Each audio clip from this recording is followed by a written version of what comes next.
Hi there. So in this lesson, what we're going to do is to continue working with Python's collection types. And in our last lesson, we worked with tuples.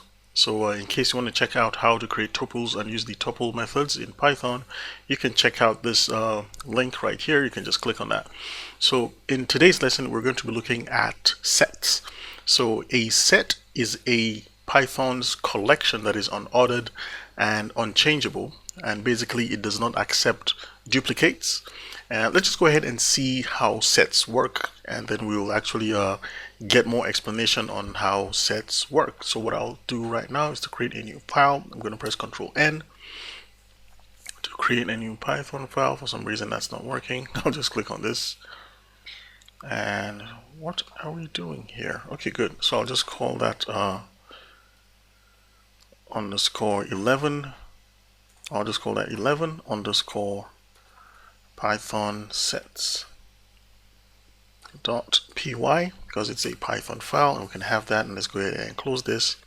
Let's create a comment and say we're working with Python sets in this example. So to create a set, let me create a set of cat names, and I'll quickly pass the names of these cats. So first, I'll have the first name as and sets are created with curly braces.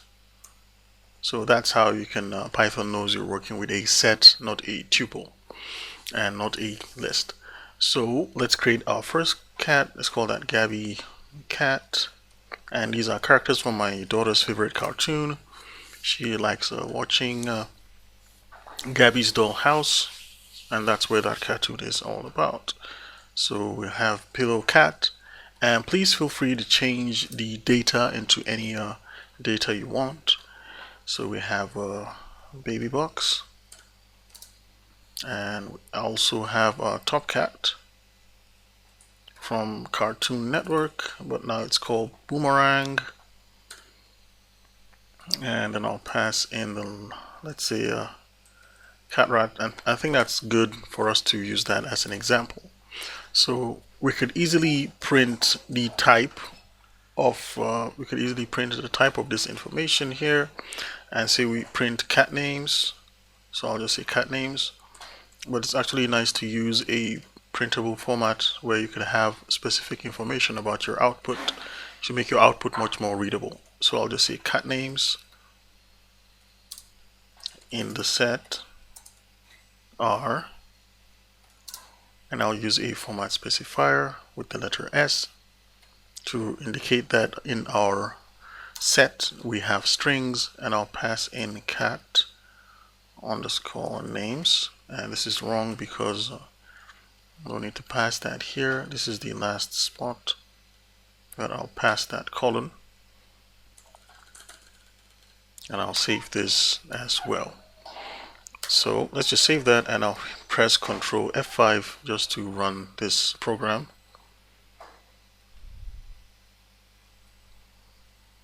And for some reason, let's see what's happening. Oh, good. So this is our list, our set right here, and set cat names in the set are. So actually, no, this is an output that has some text information, so that we don't just have any kind of output. We can get the length of items in a set. So let's say a length of items in a set using the default len method. So it is going to work for lists, dictionaries. It's going to work for sets as well. So what we can do, I can just say len, and then we'll pass in the cat names. So this is going to return that length. But if we want to see this, let's first store this in a variable. So I'll say number underscore of cats is going to be equal to len cat names. So basically the len method is going to return an integer, which is a positive whole number. So we can now print the let's say print, and let's use a f string this time around, and within our f string I'm just going to say we have a total of, and I'll just fix this typo real quick. and then we'll pass in this variable, whoops, number of cats, and close our curly braces. So we have a total of, so if the answer is 1, 2, or 3, or 4, it's going to replace that, and we'll just say cats in this house. And to prevent this conflict, I'm going to change this to double quotes, because we have this apostrophe. It's going to work with this single quote here as well. So yeah, so that's how we can get that information. So if we save and then run this, it tells we have a total number of 5 cats in this house. So it's actually getting this variable here, and it's placing that information there as well. So let's create another way to see how we can create sets using a constructor. So using a constructor to create a set. And to do that, let's say we want to create a set that contains the ages of these cats. So let's first create a variable. So let's say cat underscore ages is going to be equal to, and then when we use the word set, we'll pass in we create 2 curly braces, and in between the curly braces we can pass the integer values that will represent the ages of the cat, and then separate the content using a comma. So here I just created 13213 just to represent the ages of the cats, and then I can simply print the cat ages. If I press return, this is going to print out the cat ages. I believe we can make this slightly bigger, like so. So how can we can't use indexes to access sets, right? So if we try this, if we try to do something like say cat underscore names, and we try to print the index at 0, let's see what happens. So we say Control and F5 just to run this, and we actually have a type error. Set object is not subscriptable, so we can't get the subscript that helps us to get the index of this, item here. So I'll just comment this out like so. Let's see, not subscriptable error, because we cannot subscript contents like so. So what can we do? We can check if an item exists in a set.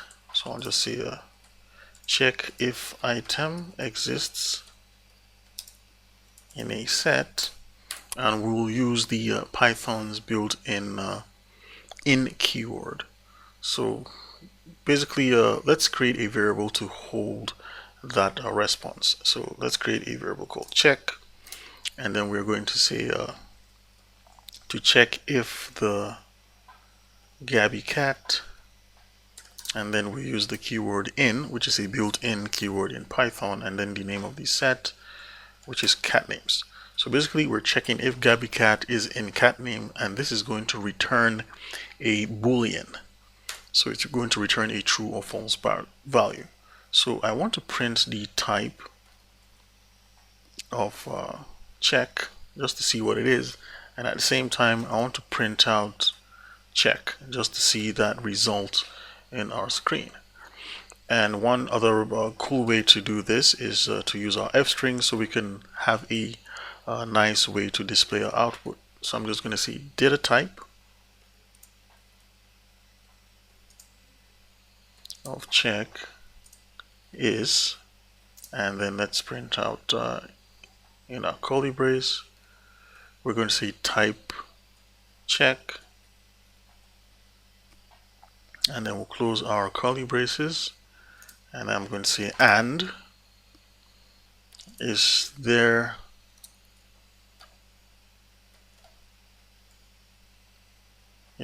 Gabby, Gabby cat. I'll just use double quotes. So I'm going to check if there Gabby cat in, let's see, cat underscore names, right? So we ask a question and then we'll pass in the check like so.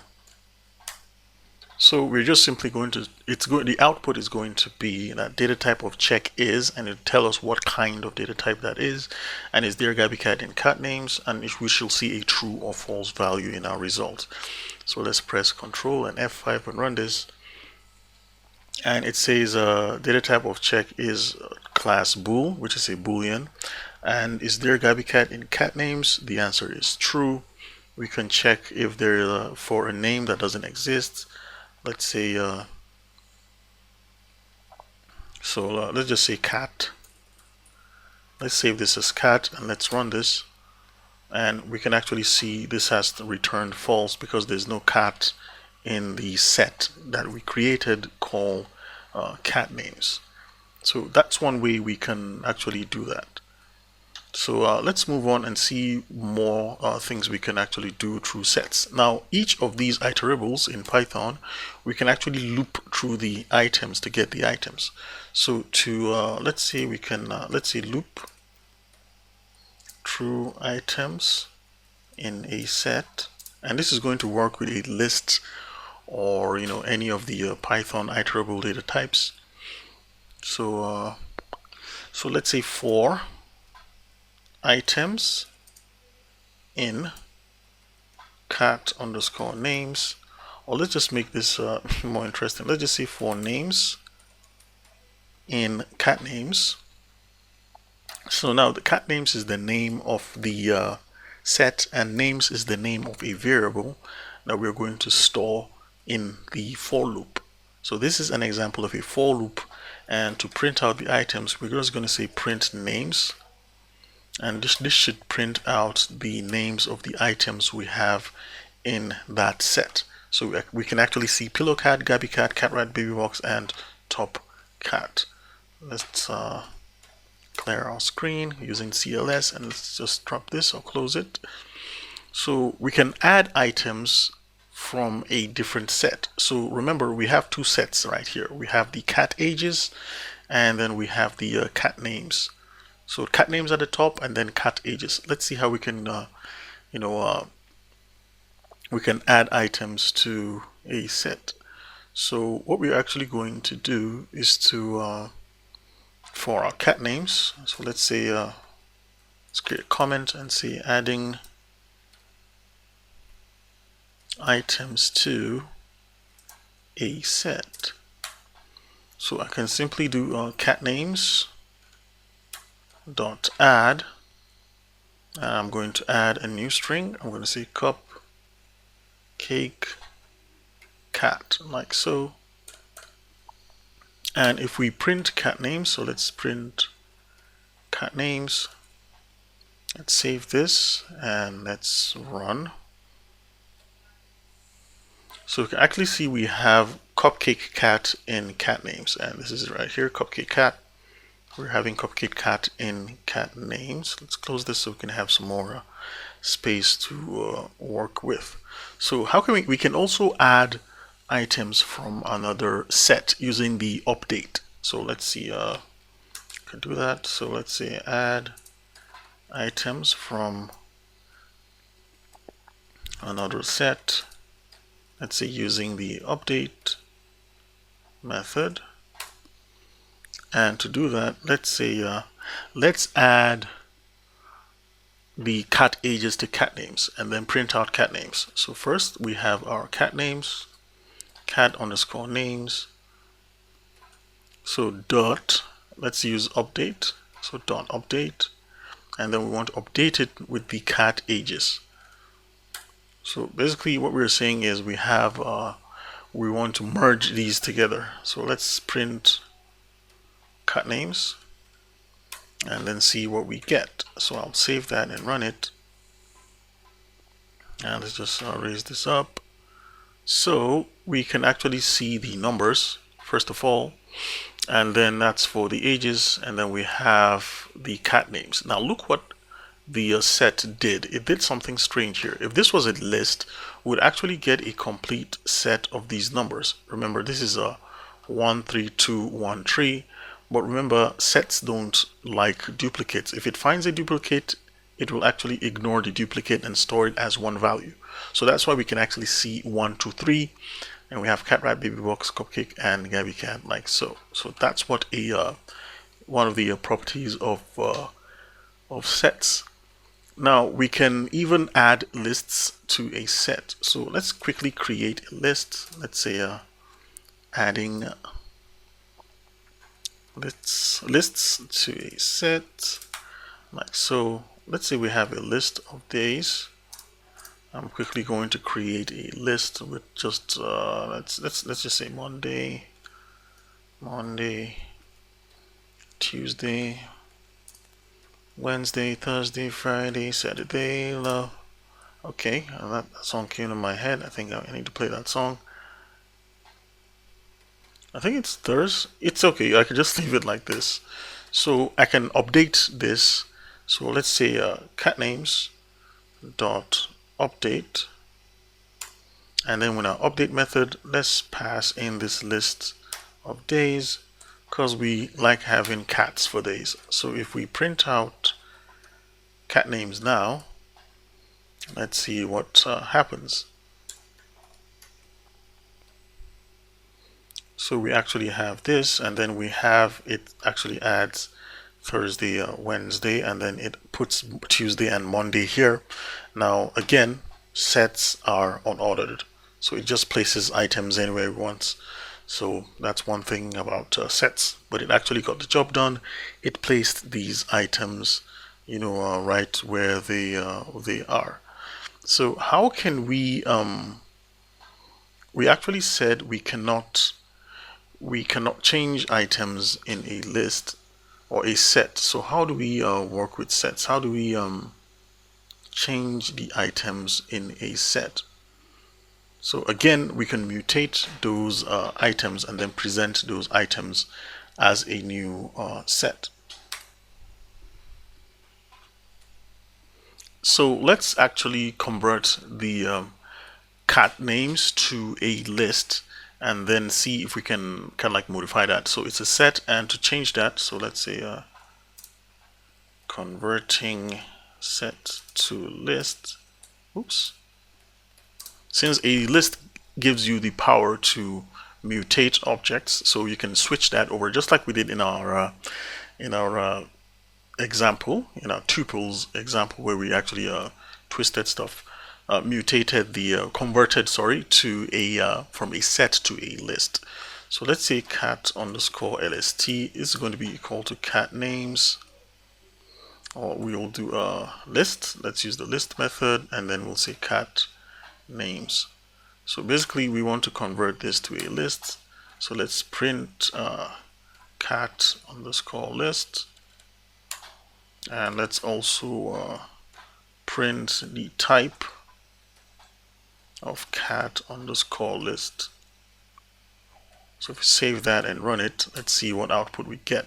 So you can actually see we have it's a list class, which is the last one, and then we printed this out. So you can actually check and see that this is a list because of the square brackets. So that's how we can tell it's a list, and we can check the type, and it's going to return that this type is a class list. So now if this is a class list, if this is a class list, what we could do is to append to that. So we can do cat underscore list dot append. So we can see cat 09 tails. So if we actually print cat underscore list, we should actually see that update right now in our list. So we have cat 09 tails added to the end of this list. So at any point, if we wanted to switch back from a set into a list, we could use the built-in functions of that class to cast and convert it. So for instance, if I wanted to change the cat to the set to a list, what I could do is to say I'm going to say set, and then I'll pass in the cat underscore list to switch this back to a set. And if I wanted to save this, I could create a variable. I'll just call that cat underscore set is going to be equal to this set of this cat list. So we could actually print out the cat set, cat underscore set. We just created right now, and we can just print out the type. So we could say type just to check out which data type that's cat underscore set is. So I'll just save this and I'll run this. So actually it's a set class because we've taken that list, and we can actually check out that this is actually a set because we have that curly brace as well. So you can switch it vice versa and perform actions on it. So we actually have it as a list. We appended it. We appended an object to the end of it, but when we converted it back to a set, we can actually see we have cat09tails here. But over here, it has switched it over here because of the ordering issues we have with sets.